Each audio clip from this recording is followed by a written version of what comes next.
एक ओंकार सतनाम करता पुरख निरभव निर्वैर अकाल मूरत अजूनी सैभं गुर प्रसाद जप आद सच जुगाद सच है भी सच नानक होसी भी सच।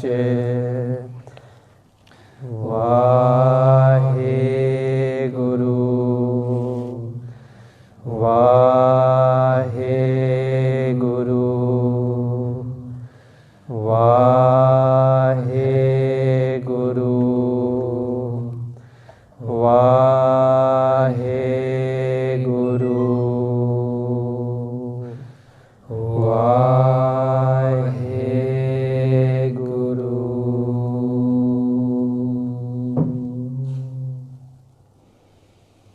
बानी गुरु गुरु है बाणी विच बाणी अमृत सारे गुरबाणी कहे सेवक जन माने पर तख गुरु निस्तारे। अमृत बाणी हर हर तेरी सोन सोन होवे परम गत मेरी जलन बुझी शीतल होए मनुआ सतगुर का दर्शन पाए जियो। फिरत फिरत प्रभ आया परया तो सरनाए नानक की प्रभ बेनती अपनी भगति लाए। नानक की प्रभ बेनती अपनी भगति लाए। सतनाम श्री वाहे गुरु तीरथ नावा जे तिस भावा विण पाणे के नाय करी। तीरथ नावा जे तिस भावा विण पाणे के नाय करी। जेती सिरठ उपाई वेखा विण कर्मा के मिलै लई। मत विच रतन जवाहर माणक जै एक गुर की सिख सुनी। गुरा एक देह बुझाई सबना जिया का एक दाता। सो मैं विसर न जाई गुरा एक देह बुझाई सबना जिया का एक दाता। सो मैं विसर न जाई तीरथ नावा जे तिस पावा विण पाणे के नाय करी। वाहे गुरु जी का खालसा वाहे गुरु जी की फतेह। परम सत्कारयोग गुरु खालसा साध संगत जी, we're blessed to be brought here by Sri Guru Nanak Dev Ji Maharaj to continue learning from the Pavitra Charan of the Guru, that we can learn Brahm Gyan, that we can take the teachings week upon week that Guru Nanak has given to us in this Bani, which is the Sri Japji Sahib. The first Bani that is comprised in the 1430 angs, the 1430 limbs of Sri Guru Granth Sahib Ji Maharaj, whom we're also lucky, whom we're also blessed to be before today. And last week, the Siddhs were asking Guru Nanak about the Creator. The Siddhs were asking Guru Nanak, is Waheguru Nadi or are they Bindi? Have they been installed on their throne by a king? or have they been given birth to by a father? And Guru Nanak is explaining that there was none before. That Paramatma, that Akal Purakh, they were true before time was created.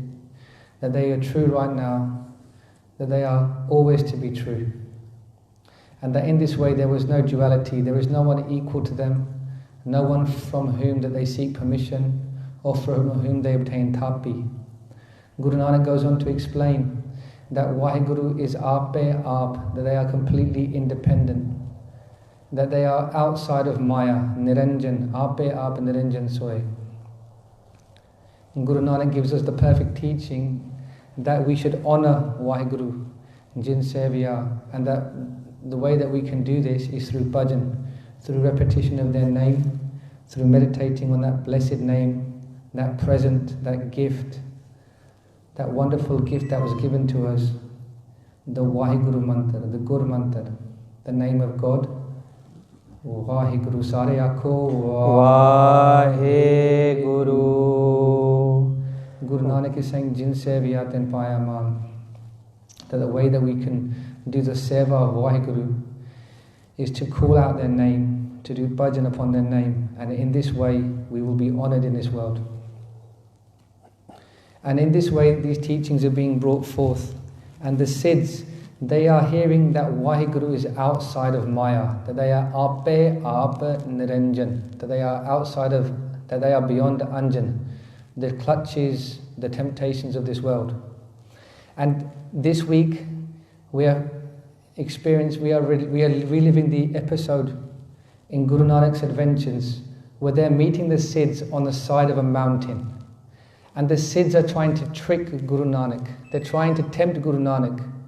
So let's have a little recap here, a little background. The Siddhs have seen Guru Nanak from a very young age.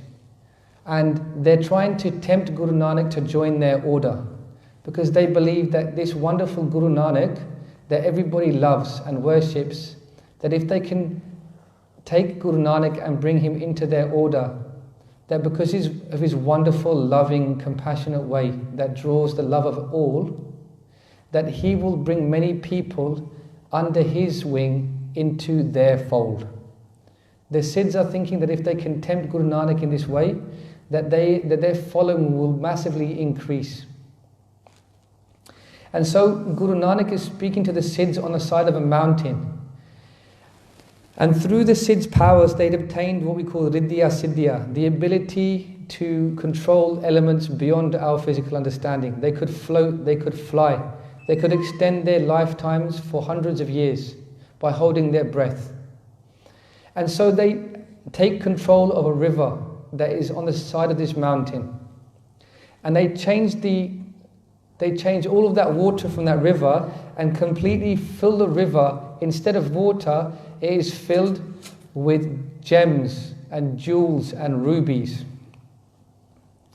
And they give Guru Nanak a bowl, and they say to Guru Nanak during the course of their exchanges, their conversations, they said, go to the river and bring us back some water. As Guru Nanak is having these dialogues with the Siddhs. Guru Nanak goes to the river and he sees all of these gems, jewels and rubies.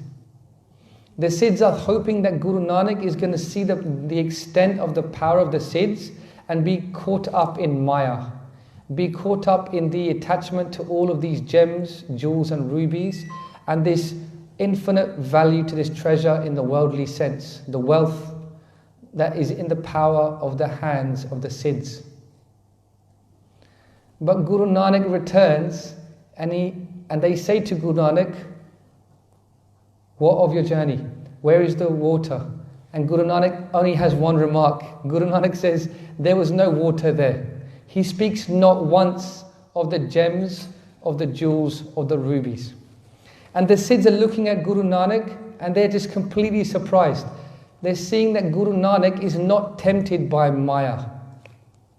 Sadh Sangat Ji, we know what the Siddhs didn't, which is that Guru Nanak was the form of Nirankar.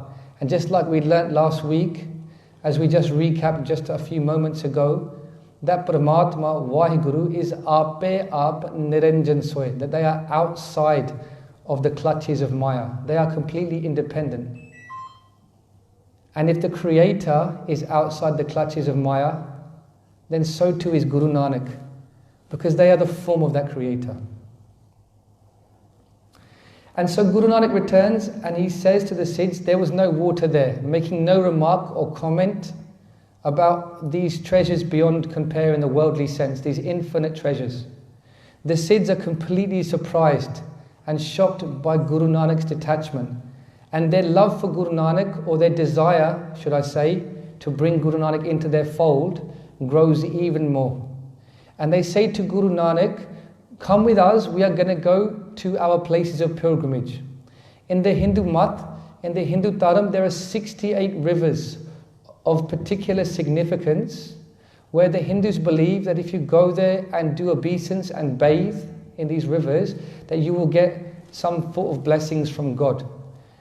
And in an attempt to try and bring Guru Nanak into their fold, they're saying to Guru Nanak, come with us to these places and you too will have the ability to conjure gems, jewels and rubies.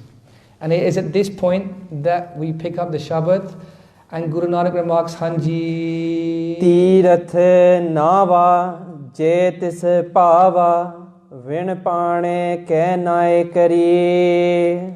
Guru Nanak says to the Siddhs, Tirath Nava, that to do Ishnan, to bathe in those places, those 68 places which you consider to be of significance, to do Ishnan there, at these places which you call Tiratha, Jetisapava. If that is not pleasing to Waheguru, if you don't have Waheguru's Khushi, Vinpane Kenai Kari, what is the value, what is the true value of these things? Guru Nanak is saying to the Siddhs that you may go to these places and undertake a bath, but if you're not changing on the inside, if you're not bringing about the happiness of Waheguru through dharam in your actions or cleansing of your mind, then what is the value of going and undertaking these particular pilgrimages to these 68 places of worship? And it brings to the fore a Sakhi, that we go back to the time of Bhagat Kabirji. Bhagat Kabirji was a respected saint. They are one of the 15 Bhagats whose Bani, whose writings are contained within the limbs of Guru Granth Sahib Ji Maharaj. And Bhagat Kabirji, they would stay at home and they would meditate on the name of the Lord deep within their heart, bringing about a deep love for Paramatma, bringing about a deep service in their own heart. And just as we learnt last week, Jin Sevya Denapaya Man, that the way that we can serve the Lord is to do bhajan, to do meditation upon their name. And in this way, Bhagat Kabirji is in their home and they are in much delight. There is a great sweetness in their mind as they meditate upon the Lord's name in the comfort of their own home. And the yogis come, the Hindus come to Bhagat Kabirji and they say to Bhagat Kabirji, you must come with us on these places, to these places of pilgrimage. And Bhagat Kabirji says, look, I'm really happy right now. I'm proper chilling in my house. And I have the feeling that I am having the company of the Lord within. Bhagat Kabir is teaching us this wonderful teaching that Tirat Navan Jao, Tirat Naam hai. Tirat Sabad Bichar Antar Gyan hai. Bhagat Kabirji's actions reflect the teachings of Guru Nanak, of the Guru. He's saying, Tirat Navan Jao, that you're telling me to go with you to these 68 places of pilgrimage. The true Tirat, the real Tirat Naam hai, is to meditate upon the name of God. That will bring about the blessings of a true Tirat, of a true pilgrimage. Tirat Shabad Bichar. That the true Tirat is to do Shabad Bichar, to do Khoj, to reflect upon, think about, concentrate, dwell, and enshrine the Shabad in your heart. Tirat Shabad Bichar Antar Gyan hai. And if you do this within your own heart, that is a true Tirat. And so Bhagat Kabirji is speaking these words to the yogis. The yogis insist and say, no, but you must come with us. You must come with us to this place of pilgrimage. Bhagat Kabirji is resilient and completely content in their ways because they are obtaining the Lord's Khushi. they are obtaining Paramatma's happiness by undertaking that true pilgrimage within their own heart. So, as sort of a halfway house to make these yogis, to make the saints that are undertaking the pilgrimage happy, what does Bhagat Kabir Ji do? He produces a fruit called a tumbi, and this particular fruit has got, it's a very, very kora, very, very sour fruit on the inside.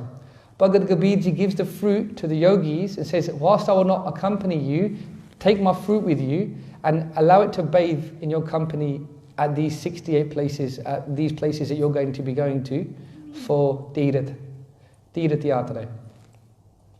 So the yogis take the tumbi, or you could say tumma fruit, the tumbi, and they take the fruit with them and they go to their places of pilgrimage and return, giving the fruit back to Bhagat Kabir Ji. Bhagat Kabir Ji says, did you allow the fruit to be bathed? And the yogis replied that we spent 1/5 of our time bathing, and the rest of our time we devoted towards making sure that your fruit was properly bathed, illustrating the extent to which this fruit was provided a chance to be cleaned in these places where these rivers were. Bhagat Kabir Ji desires to serve the saints, so he makes some wonderful food, and he serves this to all of the yogis, these people that have been on this pilgrimage. He takes the tumbi fruit, and what he does is he grinds it into a chutney, and he spreads that onto the prasad, onto the rutti, and he vartas that amongst us, and he gives it amongst all of the yogis that have come from so very far. And as they're eating upon the prasad, the sour korapan, the sort of sour, horrid taste is so strong that it's making them bring up their food. It's making it difficult for them to digest the food. And they turn to Bhagat Kabir and say, you've done a great service in making this wonderful food for us, but we can't take this prasad down. What have you put on it? And Bhagat Ji says, he goes, how can you call this fruit sour? It is that tumbi, it is that fruit which you've taken and bathed in the most purest of places. And the saints are confused. And Bhagat Kabir Ji gives them such a great teaching. He says, no matter how many times you have bathed this fruit in that sacred place that you call a secret place of pilgrimage, these tirats that you've gone to, no matter how many times you've done this, the internal way, the nature of this thing has not changed. And so in this way, it is bringing its korap and it's bringing its sourness out unto your taste buds, and it remains completely unchanged. What is the value of taking yourself and externally bathing in certain places if internally you've not changed, you've not taken anything away in your heart? And this is the teaching that Bhagat Kabir Ji is given. He's saying, Tirat Navana Jao. The question is, what is the place, what is the point of doing this Tirata? Tirat Naam hai, Bhagat Ji is saying to us. In their actions, they're teaching us this teaching. They are bringing alive this teaching. Tirat Shabad Bichar Antar Gyan hai. The true Tirat is to take the Shabad, to reflect upon it, to do Khoj upon the Shabad, to listen to Katha, and do Vichar with your brothers and sisters, that we may take the teachings of the Guru and put them in our heart. And in so doing this, that is the true meaning of what true Tirat is. And actually another Sakhi comes to mind, and this is the time of Sri Guru Arjan Dev Ji Maharaj. Sri Guru Arjan Dev Ji Maharaj, the 5th form of Guru Nanak, when they were on the earth in Amrit Sarovar.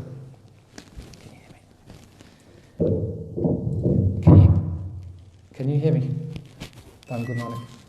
And they come to Guru Nanak and they say, they come to Guru Arjan Dev Ji is by Bhikhari, by Gurmukh. By Gurmukh is a Sikh in the company of Guru Arjan Dev Ji.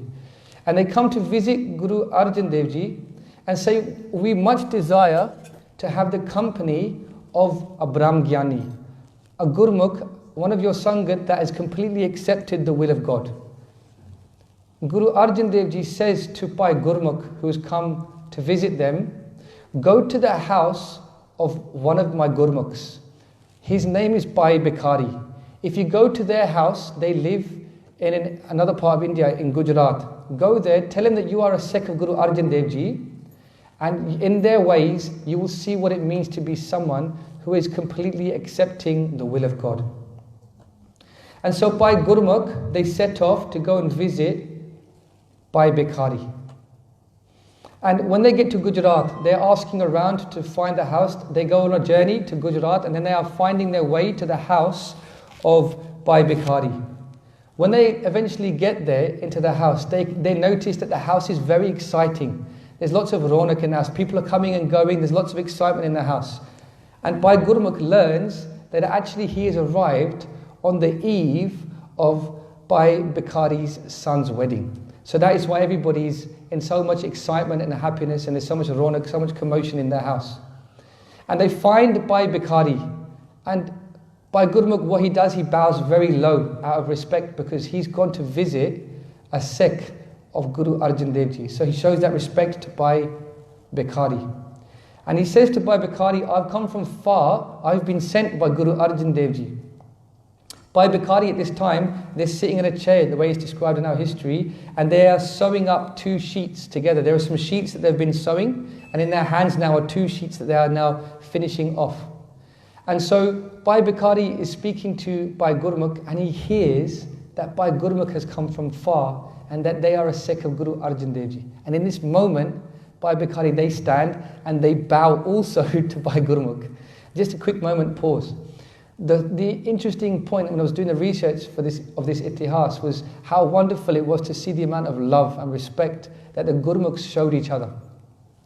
So Bhai Bhikhari has had this person visit their house, and they're bowing very low before them. And Bhai Bhikhari, he's now found out that this person who's bowing before them, they're also Sikh of Guru Arjan Dev Ji. He's now standing and bowing before his guest. We do well to remember the teachings of our elders, and how much respect we should think about we show our own brothers and sisters when we happen to have their good company. When we are in the house of Guru Nanak, like we are today, we are looking at the blessed Sadh Sangat. We are looking at the people that Guru Nanak has chosen to bring into their house.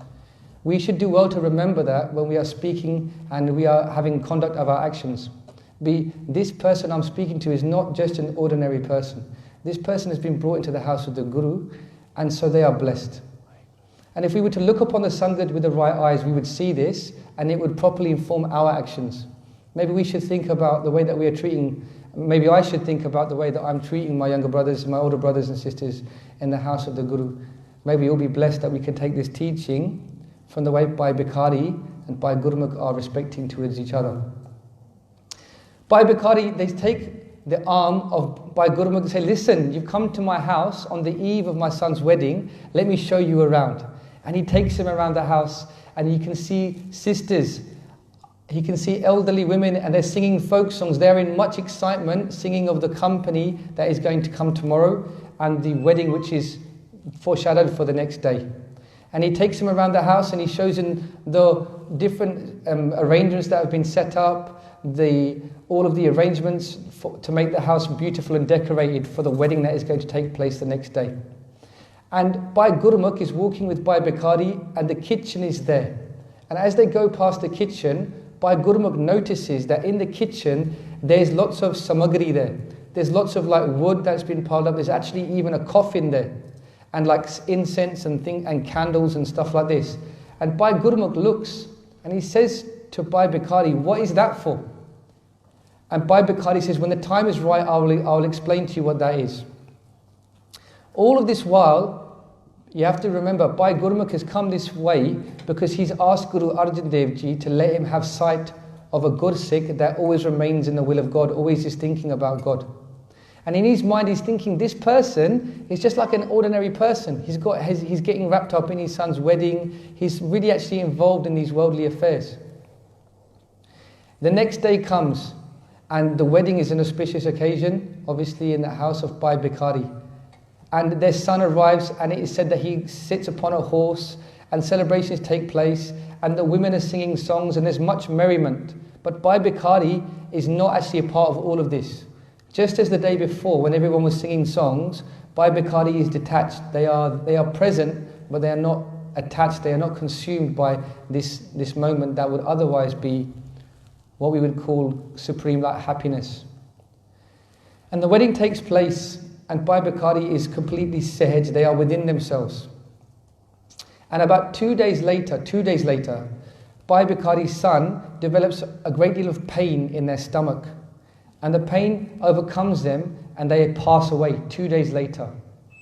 And by Bikari, they take out that chadar, those two cloths that they were knitting, that they were stitching together, and they're now seen by Gurmukh. He's wrapping up his own son's body in those chadra that he was sewing together, those cloths. And by Bikari is wrapping up his son in those cloths.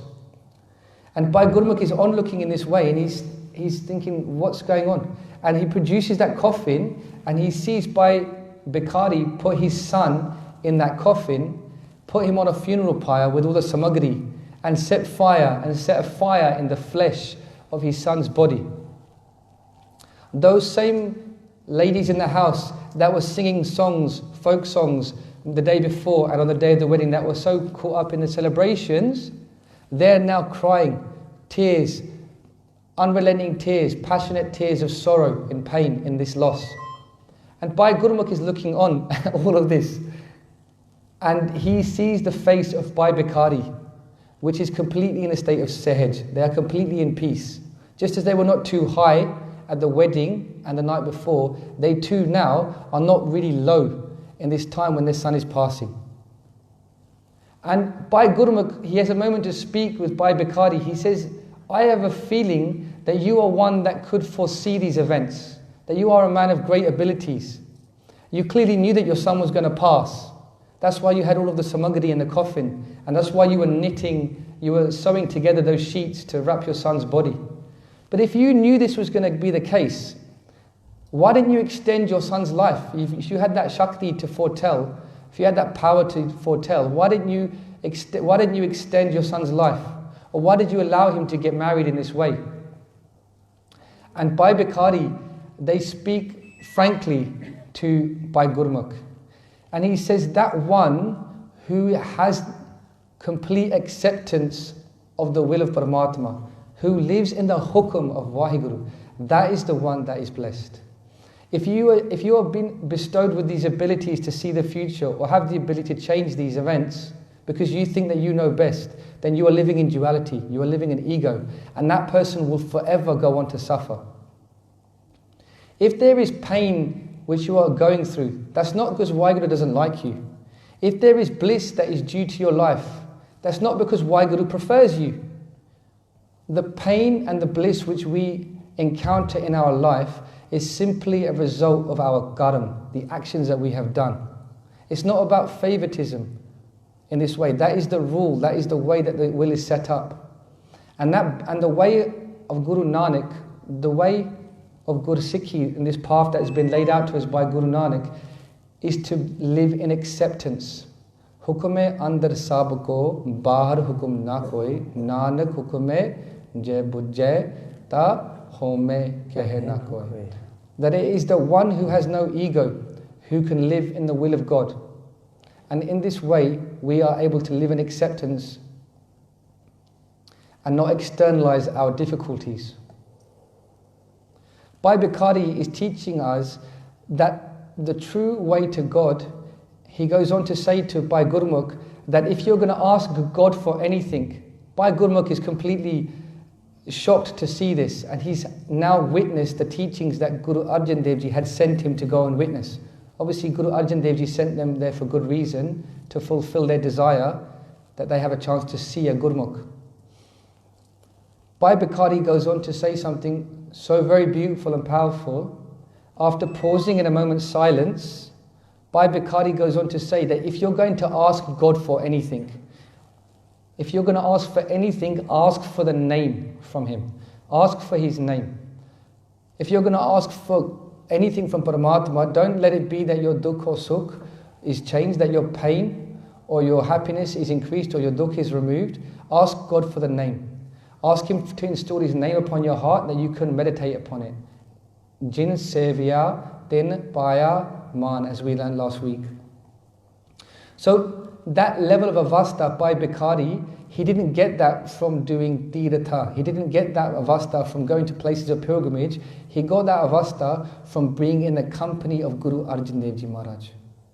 So the true tirth, what we are learning is to, again that example, tirth sabad vichar antar gyan hai. That if you really want to obtain any blessings, we are already in a house where all of those blessings can be obtained. At the feet of Guru Nanak, if we fall at the feet of the Guru and do Shabad Bichar, do Khoj, do deliberation and thought on the Shabad, that you will get the blessings in your heart of a true Tirat, a true pilgrimage, one inwardly into your heart. Hanji. Jeti sirt upai vekha vin karma ke milalei. Guru Nanak now is speaking, we're going back now to the Siddhs on the mountain, and Guru Nanak has just, the Siddhs have said to Guru Nanak, come with us on this pilgrimage, on these pilgrimages, and Guru Nanak has given that teaching, Tirat nava, jete sapava, vinapane kenai kari, that what is the use of going to places of pilgrimage if you are not obtaining your Lord's Khushi? And they're saying to the Guru Nanak goes on to retort, to bring these teachings down from the heavens, we jeti sirat upai. Jeti means jinni, like however many. Sirat means the world. Upai, creation. Vekha, to look upon. Guru Nanak is saying that Paramatma Vaheguru, all of the world that has been created, Vaheguru is looking down upon it. And again, this theme is being brought out, that we've been experiencing and learning together, that Vaheguru is already there, that they are always downwardly or upwardly or presently looking with us, that we are never on our own. Jeti sirat upai vekha, that Vaheguru is looking down upon us at every given moment. And again, the teaching there for me is that never ever consider yourself to be on your own. That Vaheguru is always there, upai, in the creation that He has created, vekha, looking down upon us. Guru Nanak goes on to say, Vin karma ke mile lei, that without good karma, without doing good actions, ke mile lei, what are you going to receive? So again, Guru Nanak is making it plainly clear that the house of the Guru is the place where the language that is spoken is a language of love. No? And the Guru is saying, if you go to a Tirat and your heart is a stone, and you haven't got compassionate acts upon your mind, and you haven't got loving and compassionate thoughts in your mind, and you go to a place of Tirat, but your actions are not pure, what are you going to receive? What we've really got to start doing is coming to the Guru's Darbar. And every time we come to the Guru's Darbar, we will get blessed. But what we've actually got to try and do, my humble benti, is that we've got to take something away and install that in your hearts, which is the teachings of the Guru. Let it change you. Like we learned the week before last, Gaviye, Suniye, Man, Rakhiye, Pao. That the path of a Sikh is to take the teachings of the Guru, to sing those teachings, Gaviye, to listen to those teachings, to capture them with your ears, Suniye, Man, to believe those teachings, Rakhiya, to act upon those teachings. And if you do this, you will get Pao, you will get that love in your heart that yes, it's changing me. It's not just changing me outwardly, that I'm washing my body in water, but it's changing me inwardly, that I'm washing my mind with the Shabad.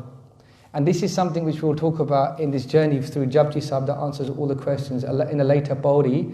But in the simplest terms, Guru Nanak is saying, Jeti sirat upai vekha, that the Creator is looking down upon His whole creation, and the teaching is that He is present, His rule will always be present, and the rule is this, that without good actions, that just going to a place of pilgrimage won't change who you are. You'll carry on acting this way. Hanji. Mat vich ratan jawahar manik je ik gur ki sikh suni. Guru Nanak is saying, Mat vich ratan jawahar manik.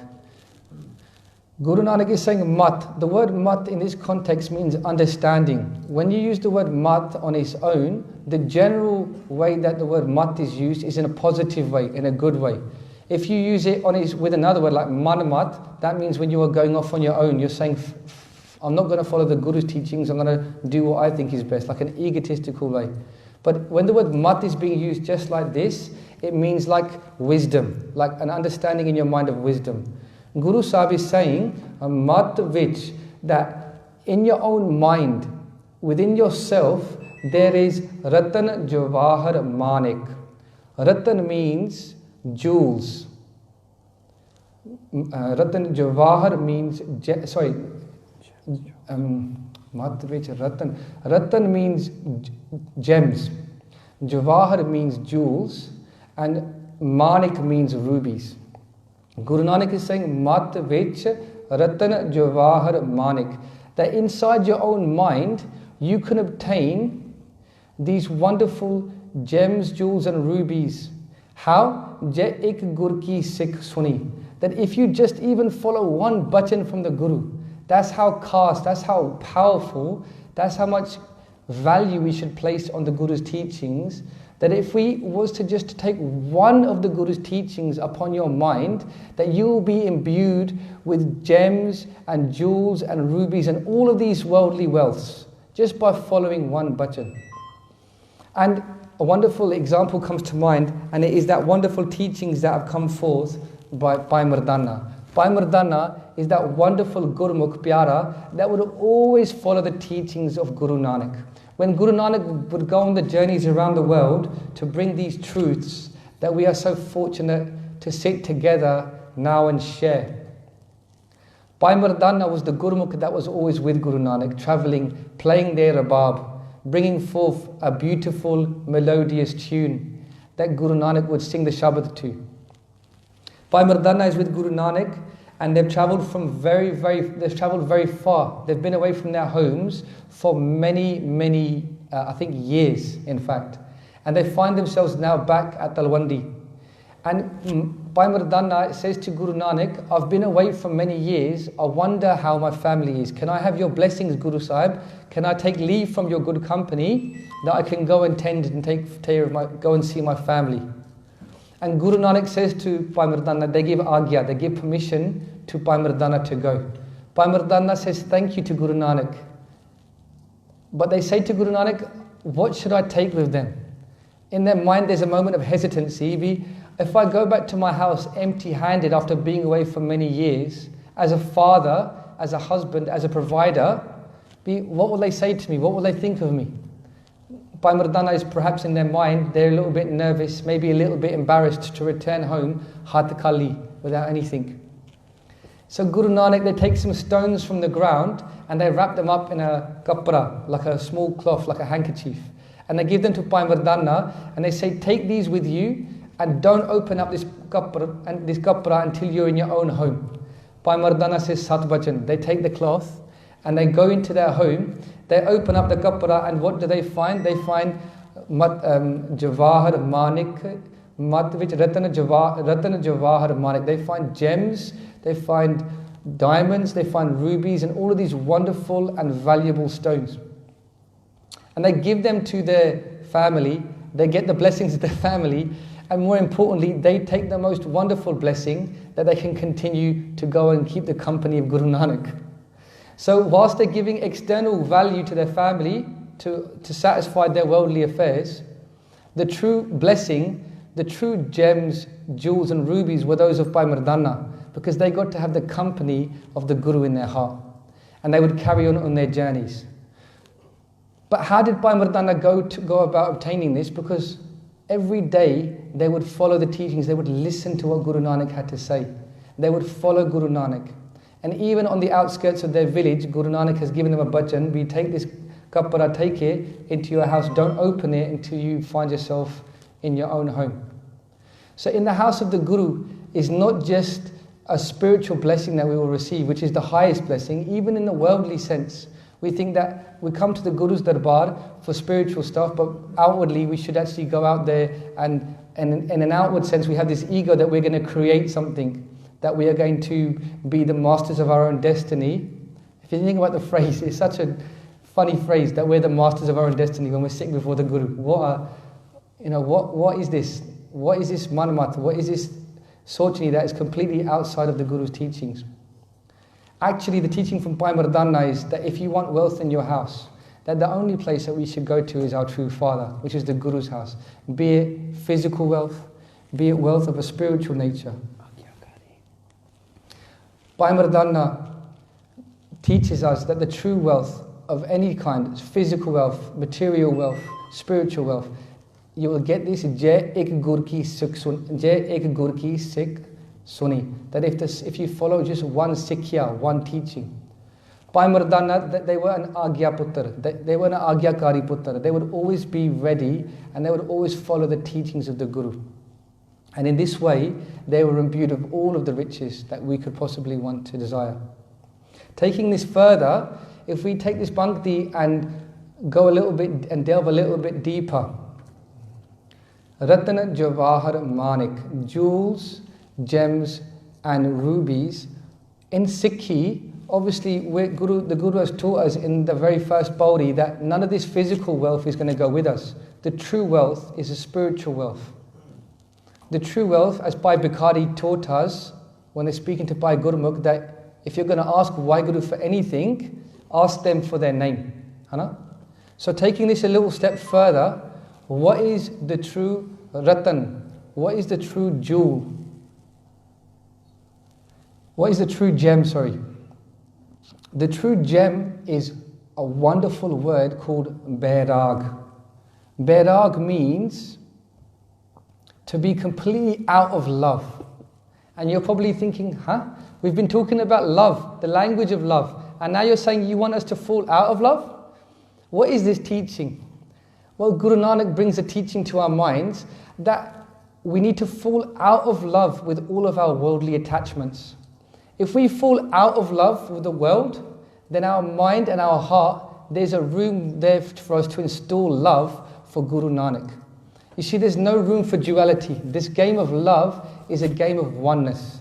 Just as the Guru begins, Ekka Oankar, Sare Akho, Ekka Oankar. The Guru begins that there is only one. And so, for so long as we are in love with the world, so long as we have rag, we have love for the world, and we're completely attached to Maya, the attachment to this illusion, then our focus, our true inward mind, we can't do Tirat Sabat Vichar Antar Gyan hai. We can't do that Tirat inwardly for so long as we are looking outwardly for contentment. So the true ratan, the true gem or jewel, if you like, is to have Bairag. Bairag is a wonderful word and it means to fall out of love with attachments to this world. And the Guru goes on to say that if you develop this ratan, then the second stage is Jawahar. What is Jawahar? What is this true jewel that we should be looking to try and obtain? The true jewel is one of knowledge from the Guru's charan. The true knowledge that we get from Guru Bani. That if we have Bairag, where we understand that we are not going to get happiness anywhere in this world, when we develop that Bairag, that I was really, really hoping I'd be happy when I got a degree. I was really, really going to be happy if I got a training contract or a job. That if I just won the next fight, that I would be happy. What about if I get this job or I get this perfect partner, then I'll be happy. If only I could have children in my family, I'd be happy. And every single thing that we desire, even when we get that, we realize that actually it's not bringing us happiness. Eventually we should learn the lesson, but actually nothing in this world externally is going to bring a happiness unto your mind. Then you can start developing Bairag. And then this knowledge which you're getting is the true Jawahar.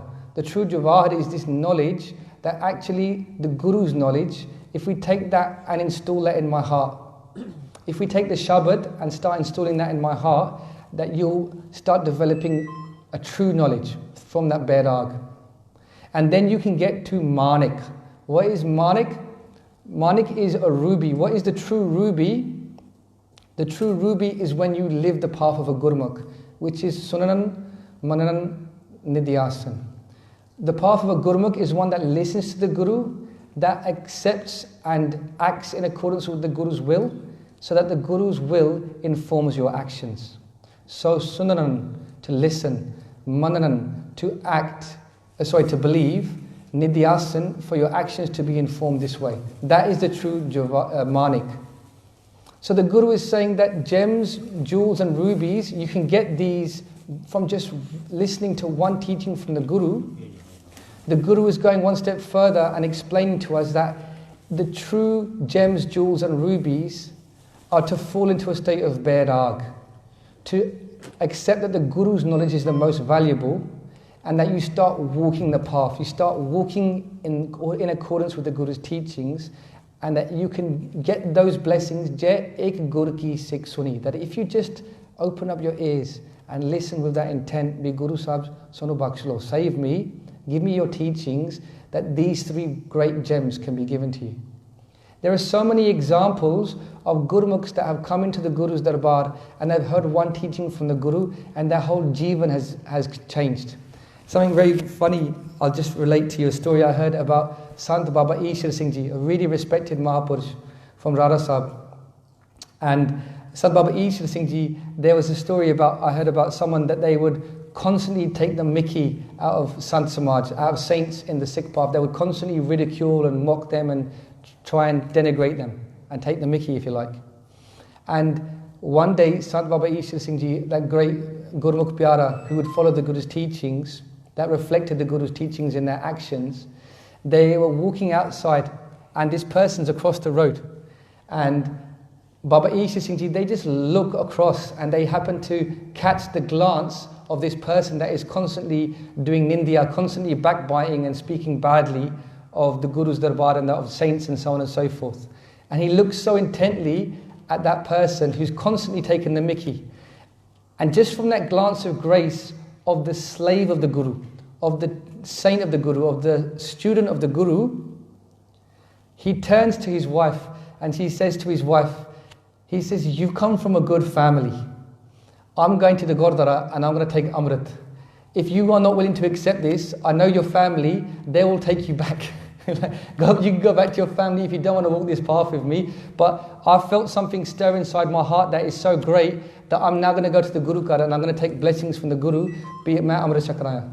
If you walk with me, fine, but otherwise, if I've got to walk this path on my own, I'll abandon everything else." Mat vich ratna jawahar manik jai ek gur ki sikh suni. Just to take one teaching from the Guru's blessings. And that wasn't even a sound. He just happened to glance upon a great saint that had taken the Guru's teachings upon their own heart. So the teaching is here for us. Hanji. Gura ek deh bujai sabna jiya ka ek data so mai visar na jai. Guru Nanak Dev Ji saying, Gura ik dehe bujai. So in the previous Pankti, Guru Sahib has said, Jai ik gur ki sikh suni. That if we just take one teaching, that we can have this mat vijratan jawahar manik. And then they're going on to saying, Gura ik dehe bujai. I've got one teaching all for you right now, in case you're all wondering what teaching is that we can take away. One example of one teaching from Guru Sahib's infinite pot of wondrous, beautiful teachings. Guru Sahib is saying, Ur Gura ik dehe bajai. I'll give you this one understanding now. Sabna jiya ka ik data so main visar na jai. That sabna jiya, that all of the beings, each and every one of us, each and every one of everything that's created and has ever been created and forevermore will be created, Sabna jiya ka ik data. There is one provider for each and every one of us. So main visar na jai. Gyani Gurbachan Singh Ji, Khasa Pindrawala, they do the arth, they explain the arth of this Pankti, of this line from Guru Bani, and they say that the way that this should be translated, the way that we should understand this is So main visar na jai. That one creator, that one sustainer of us all, that they never forget us. That they always think about us, that we are always upon their mind, that in this creation that they constantly care for, that they always provide for us. Professor Sahib Singh, another from a different school of thought, they have translated this Pankti, be so main visar na jai, that if he is the one that is giving us everything, sabna jiya ka ik data, if he's the giver of all gifts, that so main visar na jai, that in turn, we should always be in remembrance, that we should always be grateful, we should be in a perpetual state of gratitude and appreciation. Both ways of interpreting the Pankti are Gurmat and Asad. They are both within Gurmat understanding, but I just thought it would be interesting to share both different interpretations. That he never forgets us, and also we should never ever look to ever forget him. Now, just in finishing on this, the teachings that have been given to us, sometimes when people are listening to the Katha from Guru Nanak about the Tirths, some people might think, well, if Guru Nanak is saying that we should change inwardly, then why should we come to the Gurdwara? Why should we go to Darbar Sahib, for example? Why do we people go to Sri Hari Mandir Sahib? Isn't that a form of external pilgrimage, if you like, to a place where you're not going to be acting this way? And the answer is no. See, when you come to the Gurdwara, if you look at every aspect of Sikhi, everything is practical. When we come to the house of Guru Nanak, this is a dharamsal, this is a school, a university for gifted people that have been blessed by the Guru with their karam to come here. And when we come to the Guru's Darbar, we can practice the very values here in the company and the safety of Sangat that we're looking to practice all of the time. What do I mean by that? The kitchen, which you're going to go downstairs in a moment to, after Guru Sahib blesses us with their hukumnama, is a wonderful free kitchen that you can all serve in. And my humble benti to each and every one of us is that we take this opportunity to do just that. When we come to the house of the Guru, we don't just come to the Guru's Darbar and carry out an ablution, a physical cleansing. We come to the Guru's Darbar and we listen to the teachings of the Guru, that they inform your mind, that your actions are informed by your teachings, that you change. So if you come to the Guru's Darbar, this is not a Tirth in that sense. You're going to come here and the Guru will give you blessings. But the real question for you, and for me I should say, you're the Gurmukh Pyare, you're the blessed ones of the Guru. But the thought for me is, as I walk out of the Guru, I should be thinking, what have I taken from the Guru's Darbar? Have I taken anything meaningful? Have I changed have I committed to make some sort of a positive, to implement something positive in my life? Have I learned something that I can share with somebody else? Did we do any Simran or Koj? Did we do any Sevya? Did we do any Simran or Bhajan on the name of the Guru? Did I do any seva of the Gurmukhs in the kitchen? Did I serve anybody water or prasad? Did I wash any dishes? And then you can start thinking to yourself that although this isn't a Tirth, have I been treating it like one myself? And maybe I should start changing up my actions that we can start getting blessings. And just to furtherance of that point, when we go to Sri Darbar Sahib, we do Ishnan at Darbar Sahib. Because Guru Ramdas Ji has given us this teaching, Ramdas Sarovar Nate Sab Uttare Paap Kamate. That when we go to the house of Guru Ramdas Ji Maharaj, that if we do Ishnan in that Sarovar, Sab Uttare Paap, all of your Pishle Karam, all of your Paap, all of your Karam will get wiped away when you do that Ishnan. Because that is not a Tirth, that is something which is so much greater. It's what we call an Amrit Sarovar. It's called an Amrit Sarovar. Amrit meaning that place which is undying. You see, at Darbar Sahib, there's been Kirtan, there's been Bhajan on the name, there's been meditation on the name of God for over 400 years. The service of humanity is there and has been ongoing. The service of the creation has been ongoing for over 400 years. It's a perfect dharamsala, it's a perfect university in the teachings of Guru Nanak. So when we go there and bathe in that Sarovar, that is not a Tirth Yatra, that is the Amrit Sarovar, that is the undying place where we can bathe, and Guru Ramdas Ji will give us our blessings. But even there, we should be mindful, Sadh Sangat Ji, that when we go to the Sarovar, we should do Ishnan. We should have Shraddha and thankfulness and faith that Sab Uttare Paap Kamate, that all of your karma has been wiped away. But ek aur cheez appa sunana chahida, that when we leave that place, we should also make sure that we don't commit paap straight away. That we don't walk away with a clean slate, so to speak, and then start doing things that are going to just put us back in the same rut that we were in, that same spiritual negative state we were in before. Because Guru Sahib will clean you each and every time. But it's up to us to take on the manik of Sunanan, Mananan, and Nidhyasan, that we take on the teachings through our ears, that we man those teachings, that we start changing our actions. And so just very quickly, my humble benti is that we all just, if you can sit with your legs crossed and your backs up super straight, so we're at attention before Guru Nanak, maybe we should just think of something in just this moment.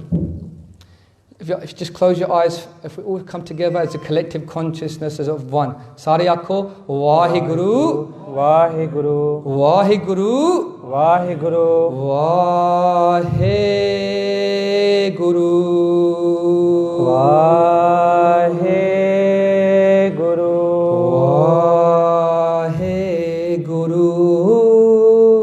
Vaheguru.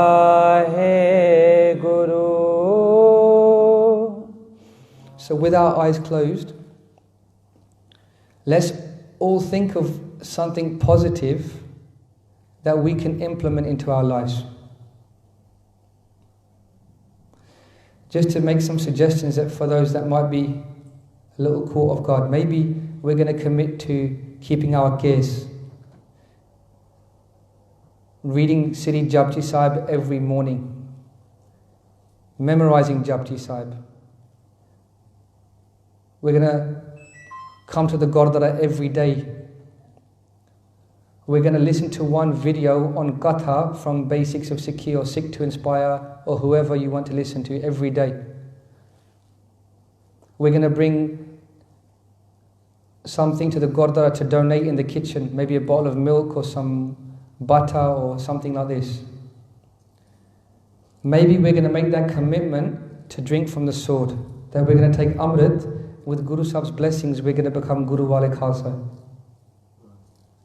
Maybe we're going to commit to memorizing Japji Sahib and increasing our Nityanem.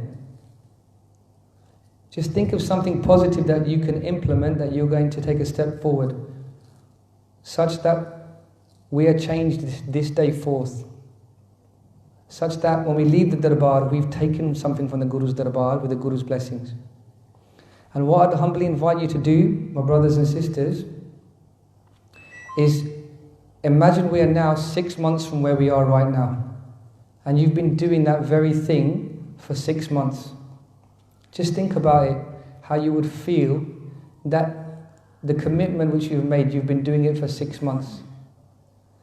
So imagine you're tying a patka now because your hair is getting a little bit long and you can't just hide it, so you're tying a patka and you're looking in the mirror and you're saying thank you to Guru Nanak. Maybe you're wrapping up your Gudka Sahib because you've been reciting Japji Sahib every morning and you can feel physically different. Maybe you are finishing the Salok, you've memorized Japji Sahib and you're reciting it off by heart. Maybe with the blessings of Guru Sahib it's April and you're walking out of the Amrit Sanchar and you're all dressed in a bana and you've got the Panj Kakar on you and you've got tears down your face because you've been blessed to have sight of the Panj Pyare and Guru Sahib has blessed you with the Amrit. Just think about how you'd feel to receive this wonderful gift from the Guru. Knowing how you'd feel if you were blessed with such a gift, we're going to do 5 Gur Mantras. We're going to recite the Gur Mantra 5 times, and maybe we should from our hearts Antargat Teerath Mala now. Let's do a Teerath right now into our hearts and do Ardas to Guru Nanak to bless us. May Guru Sahib please make it so. Please Guru Sahib, we know that you are the giver of all gifts. You've just told us, Gura ik dehe bajai, sabna jiya ka ik data, so mein visarna jai. You've just told us that you're the giver of all gifts. Please Guru Sahib, make this so. Make this so that I can walk towards you in this way, that I can make this commitment, that I can become Guru Wale.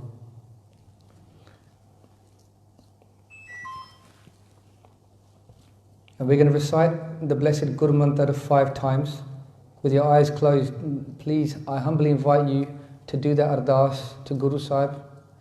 There is many places you can ask in this world, but there is no one as true as Guru Nanak. And it is here that we should place our Ardas, before the feet of Guru Nanak.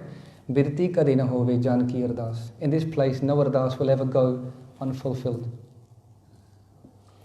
So we're going to say the blessed Guru Mantra 5 times. Please keep your focus and concentration. Before we say the Guru Mantra, I beg you for your forgiveness, that you give us your blessings also, that we can one day properly serve the Sadh Sangat. Deho sajna sisriya jo hove Sahib seo mel. Vaheguru.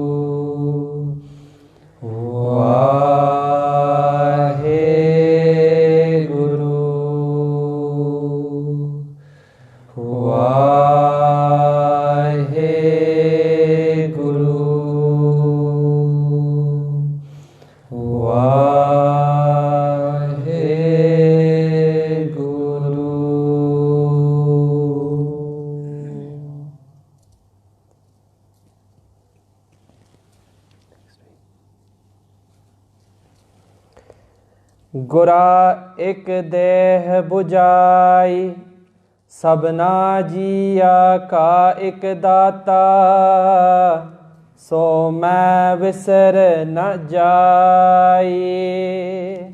Waheguru ji ਕਾ ਖਾਲਸਾ ਵਾਹਿਗੁਰੂ ਜੀ ਕੀ ਫਤਿਹ।